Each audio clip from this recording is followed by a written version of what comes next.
blister is seen in which type of burn? This we recently had a discussion on this. Superficial thickness, partial thickness which is also superficial, partial thickness deep.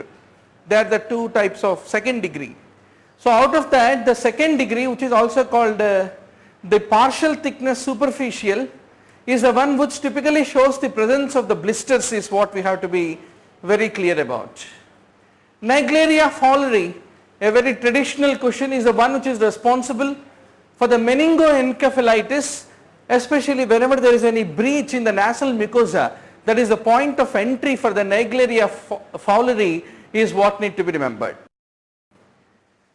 Lot of questions come on the breast tumor, the tumor markers of the breast cancer. So we must be very sure about that BRCA1, BRCA2 and P53. They are the three things which are abnormal, and it is the abnormal growth factor signaling which is responsible for the growth of it. One of the options given was the HER2 new receptors. What is the significance of them? HER2 new receptors typically belong to the ERB-B protein family, and they are associated with epidermal growth factor receptor family, and the oncogene, that is the HER2 gene, which is a proto-oncogene, which is normally doing a normal function of cell differentiation and other things. It is located on the chromosome 17. And around 25 to 30% of people will show the amplification of this HER2 new gene in the case of the breast cancer, is what need to be remembered. How about the ERB-B oncogene? One of the other options given. ERB-B oncogene is the one which is a prognostic marker not in breast cancer. Rather, in the case of the oral squamous cell carcinomas, is what need to be remembered. Caterpillar cells, where do you typically come across? Going back to the days of 5 marks questions, are they still there in MBBS exam? So, rheumatic fever, Ashkoff cells, Ashkoff nodule, I think you all recall that. So, in the case of the rheumatic heart disease, the Antishkoff cells are the ones which will typically show a round to ovoid nucleus, and that gives the typical caterpillar appearance, is what need to be remembered. So these are the Antishkoff cells, which are the large mononuclear cells that are typically seen in the middle of the Ashkoff bodies in the case of the rheumatic endocarditis, which typically show the presence of the caterpillar cells, is what need to be remembered. Invariably one question comes in the topic of hyperlipoproteinemias. Without that there is no question paper. So you must be very sure, doctor, only LDL protein is elevated, whereas triacylglycerols and IDL etc. are all normal. Which type of hyperlipoproteinemia we are talking about? Let us quickly talk about the classification of hyperlipoproteinemia. Type 1, which is called the primary hyperlipoproteinemia. Type 2A is called familial hypercholesterolemia. Type 2B is called the combined hyperlipidemia, and type 3 is called familial dysbeta lipoproteinemia. Type 4 is endogenous hyperlipidemia. Type 5 is called familial hypertriglyceridemia. All of you know very well. Out of this, the type 1 is the one which will have lipoprotein lipase, which is basically dysfunctional, and because of that there is elevated chylomicrons. And how do you take care of that? Chylomicrons contain a lot of triglyceride. Diet control, not the drug control, is the secret in managing the type 1 type of hyperlipoproteinemia.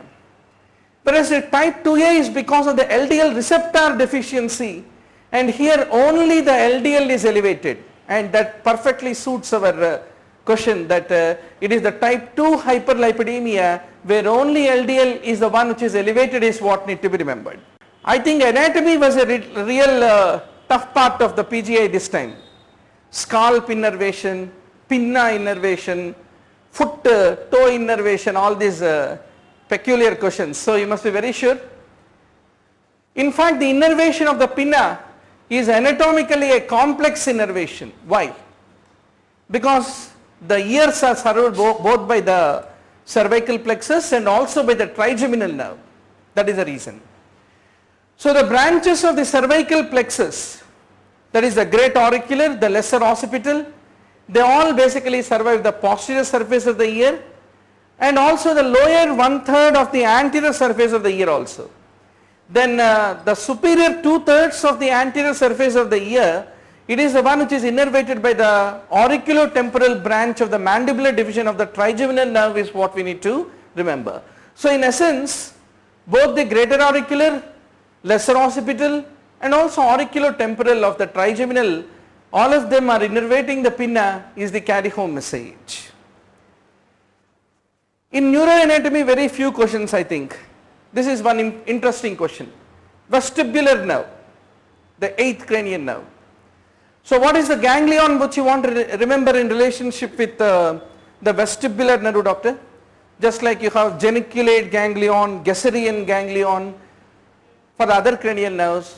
The vestibular also is having the Scarpa's ganglion, which is the ganglion of the vestibular nerve.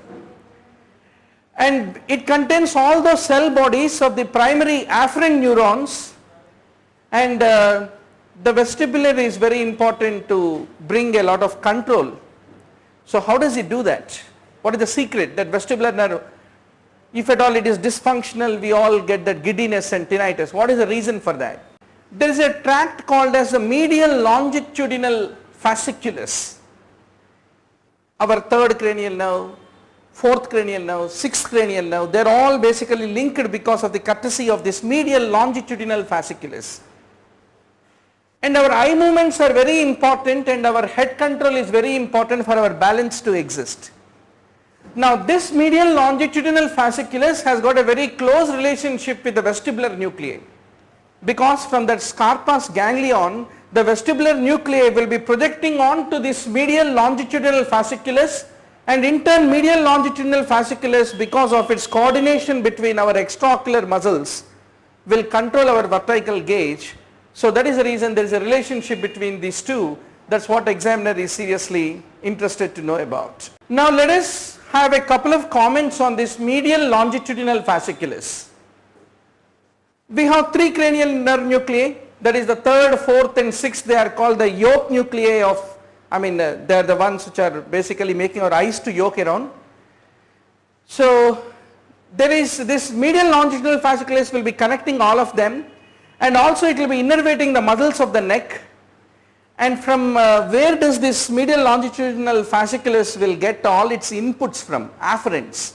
It typically, the afferents it will be getting from this vestibular nucleus, and in turn vestibular nucleus, by bringing those afferents to the medial longitudinal fasciculus, indirectly through the MLF it will be controlling our extraocular movements. That's the reason vestibular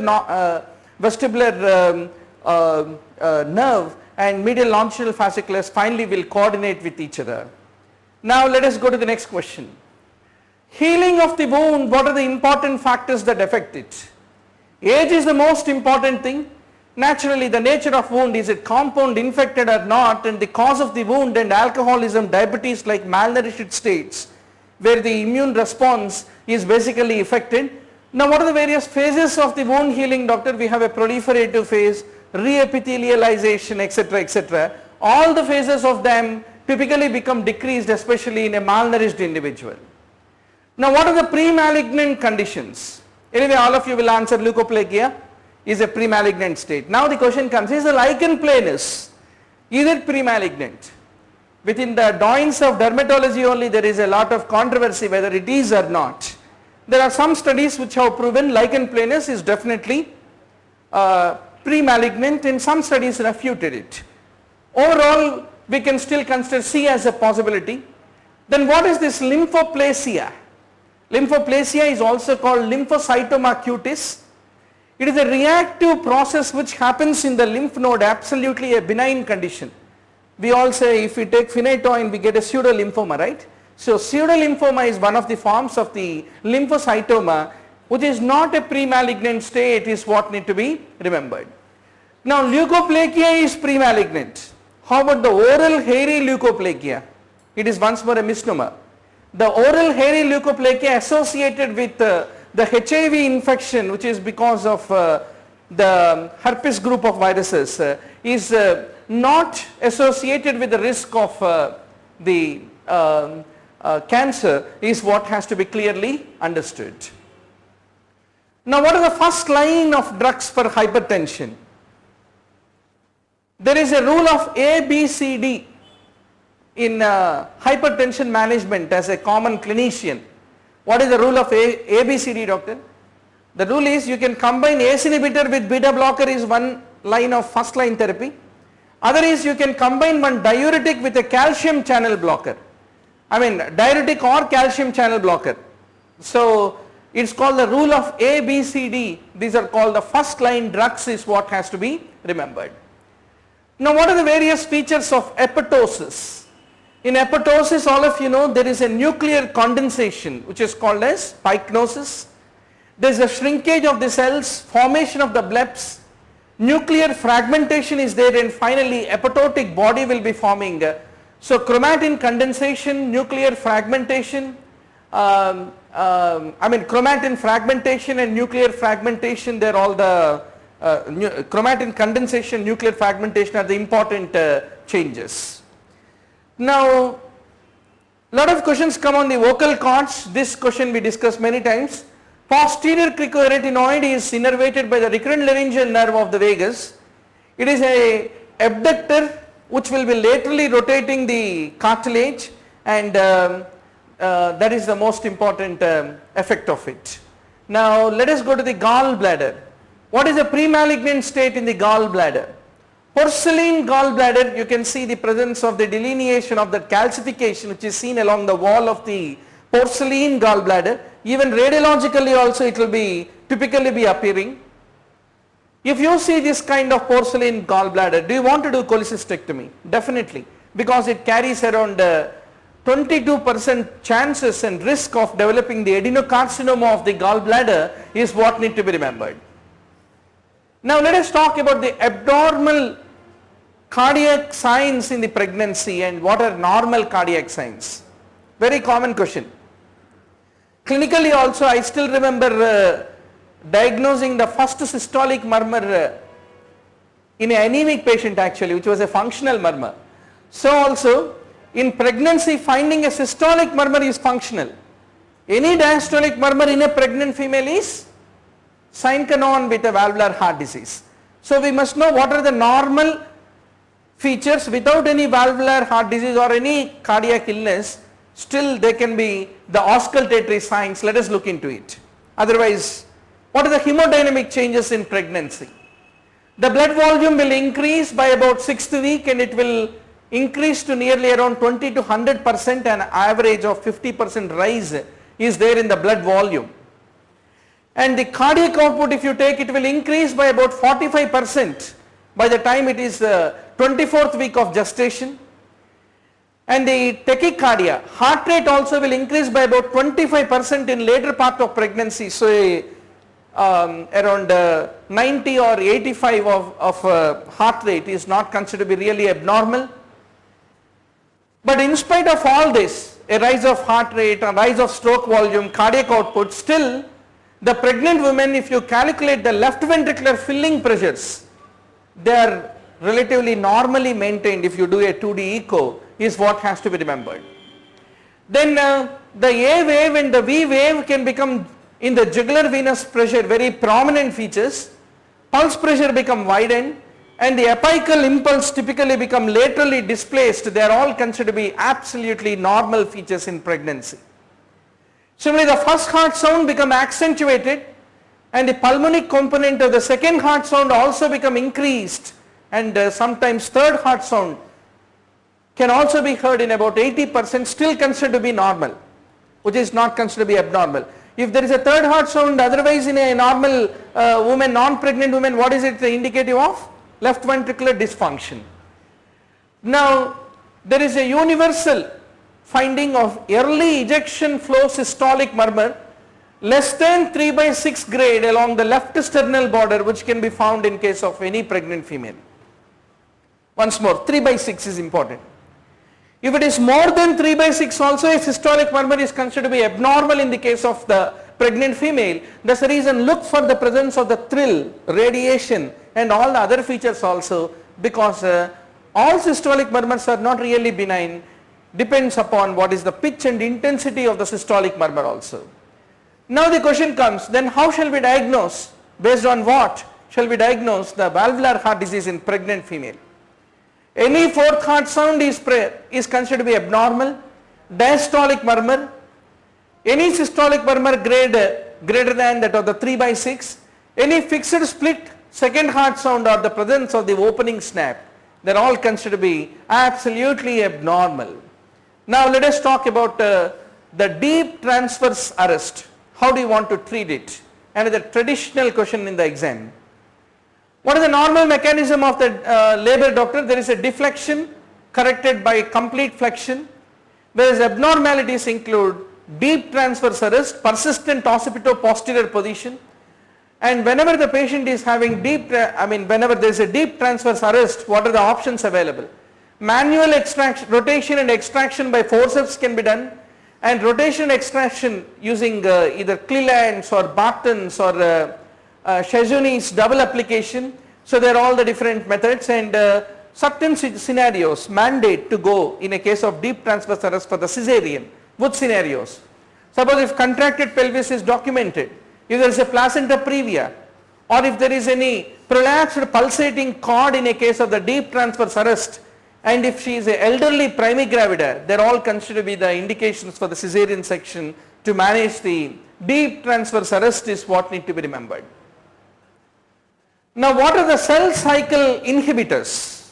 This is one question which is Greek and Latin level, but still we have to talk about it. So what are cyclins, doctor?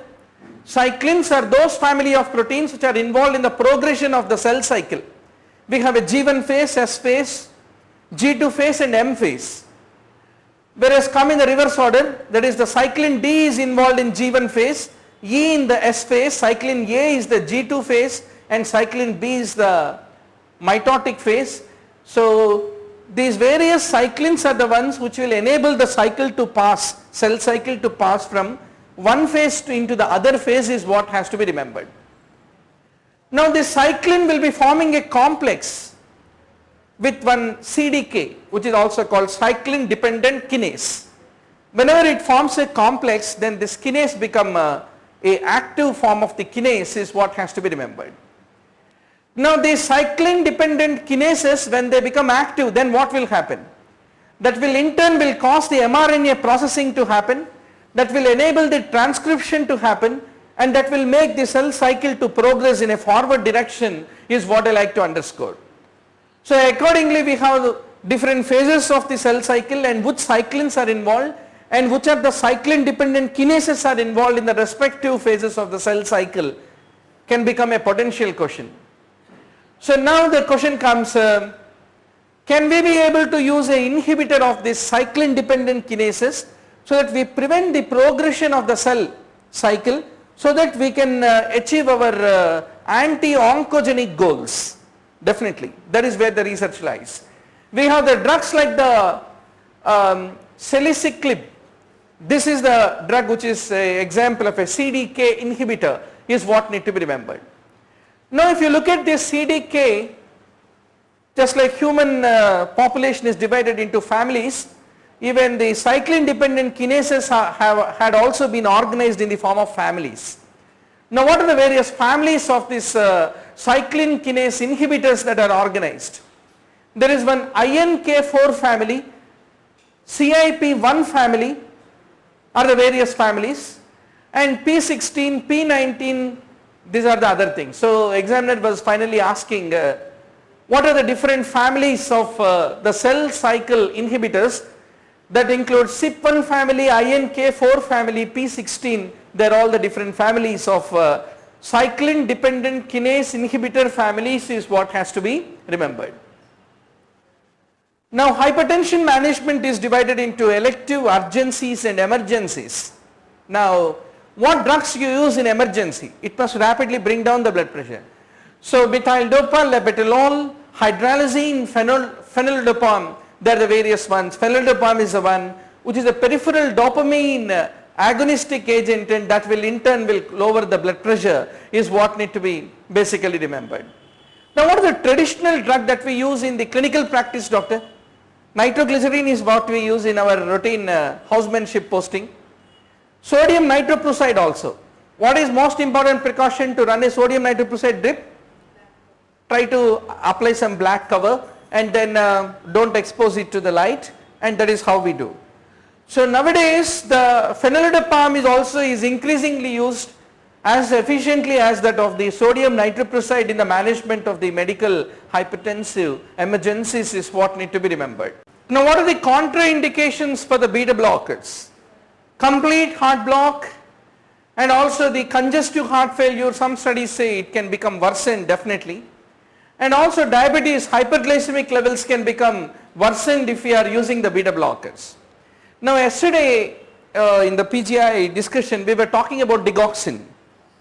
So one of the options that was given in that question, in that particular question was, what is the effect of the digoxin on the force volume loop of cardiac muscle? Now I thought let us once more relook into that question. There is something called pressure volume loop which is there for the left ventricle. Now what are we doing in pressure volume loop? At what volume of filling of the left ventricle, how much of pressure is being generated inside the left ventricular chamber? That is what is being graphed between x and y axis, and accordingly we have a pressure volume loop. Now the question comes, when we plot a pressure volume loop, what is the effect of increasing preload on the pressure volume loop, increasing afterload on the pressure volume loop, increasing the inotropic state on the pressure volume loop? There are three different possible questions which can come in the exam. So I think slowly our Indian entrance is becoming like USMLE. Ideally it should become. There must be few photographs, clinical scenarios. That is a better way of testing the real metal. But anyway, we have to pass through this. So whenever this is called the pressure volume loop. On x-axis you have the LV volume, and on the y-axis you are having the LV pressure. So if you increase the inotropic state of the heart, it will increase the slope and it will cause the end systolic pressure volume relationship to shift towards the left side. That means the ventricle will generate more pressure for any given volume of the left ventricle. So that's the reason naturally for any volume of the left ventricle on the x-axis, there is more pressure generated along the y-axis. So naturally it will shift towards the left side. So the digoxin like afterload increasing agents typically will cause, digoxin like inotropic agents will typically cause shift towards the left. The pressure volume loop is what need to be remembered. And if there is any cardiac failure, let us say a patient had a MI, anteroval MI, and there is a failure of his left ventricle, then what will happen? Typically even the amount of pressure generated become diminished and it will shift towards the right. So that is the relationship is what has to be remembered. Now a question on the antipsychotics. All of you know phenothiazines act on the D2 receptors, and phenothiazine's peculiar adverse effect is they can lead to this kind of corneal opacities. And do antiarrhythmics also carry that problem? Imidazole is also verticilliform type of corneal opacities it can cause. So also the phenothiazines can cause skin pigmentation, they can cause the corneal opacities is what need to be remembered. A teenage boy complains of the night pain in the knee joint. I remember the patient of tuberculosis of hip joint with the night cries. Why? In the night when he is sleeping, the tendinous supports of the hip joint will relax, and that will make the tubercular affected bones to come closer, and that will worsen that pain. So night cries are very peculiar. Even in the case of the TB knee joint also. Was the tuberculosis knee was in the options? That's good. So teenage complaining of the night pains in the knee joint is a feature of the tuberculous knee. Now let's go to the next question. Patient is having all the clinical features of the chest pain, highly typical of a possible myocardial infarction, but the ECG is not showing any changes. Then in such a scenario, do you want to run the streptokinase and then take a risk? No, that is not the indication. So The patients who have unstable angina are being graded into 3 categories by the American Association. Highest likelihood, that is the prior history of MI was there and they are aged more than 60. Transient hemodynamic or ECG changes at the time of pain are appearing, or there is a variant angina or ST segment is elevated or symmetrical T wave inversion is there. They are all the indications, high likelihood of carrying a myocardial infarction. Intermediate is when there is ST segment depression, T wave inversion of 1 millimeter or greater in leads with dominant R waves, that is called as the intermediate. Whereas the normal ECG findings put them under a low likelihood group, the 3rd category. So what do you want to do for them? Start the antiplatelet therapy, aspirin, give heparin anticoagulation, not thrombolysis, beta blockers, nitrates, and plan for cardiac catheterization. So these are all considered to be the essentials. Asymptomatic obese individual is having a cholesterol of 220, HDL 45 is relatively good, and triglyceride is 175, then what is this condition called as? Obesity, hypercholesterolemia, triglyceridemia with the presence of hypertension, etc. It is called metabolic syndrome, otherwise called chaos is other name which had been given for it. So what is the definition of that according to the American Heart Association, doctor? Men who are having the waist more than 40 inches and women with the waist more than 35 inches, 88 centimeters, elevated triglycerides greater than 150, and the men having less than 40 milligrams per deciliter of HDL and elevated BP, elevated fasting sugar, they are all the combined risk factors. So try to evaluate the patient for all these risk factors by checking his blood pressure, fasting blood sugar, etc., is what has to be done in the metabolic syndrome. Now this is a very interesting question. I could not get what were the options given in the recall, but one keen point you have to understand, doctor. What do you mean by physiological antagonists in the drugs?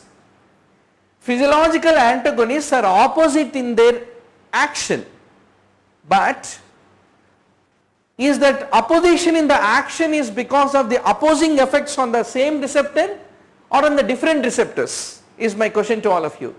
That is the most keen thing which you have to examine in this question. See, histamine lowers the arterial blood pressure. How?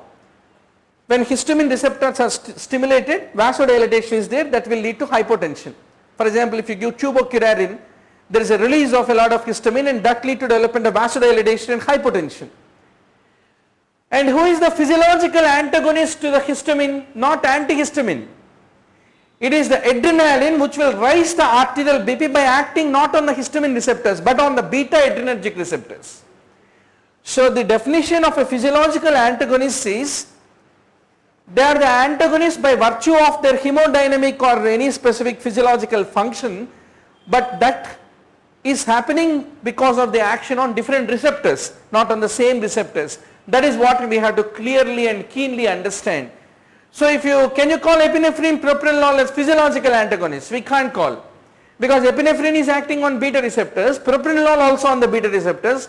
So they are not acting on different receptors. So in that case they don't become the physiological antagonists, is what we have to clearly understand. Let's go to the next question. Hemarthrosis are very common. In the case of the hemophilic individuals, what do you want to do? Immediately give the factor VIII, apply the removable splint so that the pain become relieved, and start the gentle passive exercise within 48 hours of bleed, otherwise contractures will form, and the joint should never be aspirated, and you will be introducing the infection if you do so. That's the reason aspiration is contraindicated in management of hemarthrosis, is what we have to be very, very clear about. How do you manage the burns? What is the ideal intravenous fluid? Ringer lactate undoubtedly. Now the question comes. What is the difference in the type of fluid you give for the child with burns versus adult with burns? In adult with burns, only ringer lactate is adequate. Whereas in child with burns, ringer lactate plus glucose, both of the things must be dextrose, must be added, is what has to be remembered. And the main advantage why we are giving ringer lactate but not any other hypertonic saline is simply because ringer lactate is isotonic and that is the main reason that we are using it as the fluid of replenishment is what need to be remembered. Now my question was given on ovarian cancer. Patient had ascites also, pelvic lymph node involvement, what is the stage? Very traditional question. Without a question on ovarian tumor staging or carcinoma cervix staging, there is no question paper at all. So what are the two questions in the ovary in this exam, doctor? Ovarian cyst, ovarian cancer. So at least this is the time that we should not do mistake in the next exam. So FIGO classification, all of you know, stage 1 is growth limited to ovaries. So it can't be stage 1, already it has spread. Then you have the stage 3A, in which stage 3C is the one where you have the positive lymph nodes as you see in this case.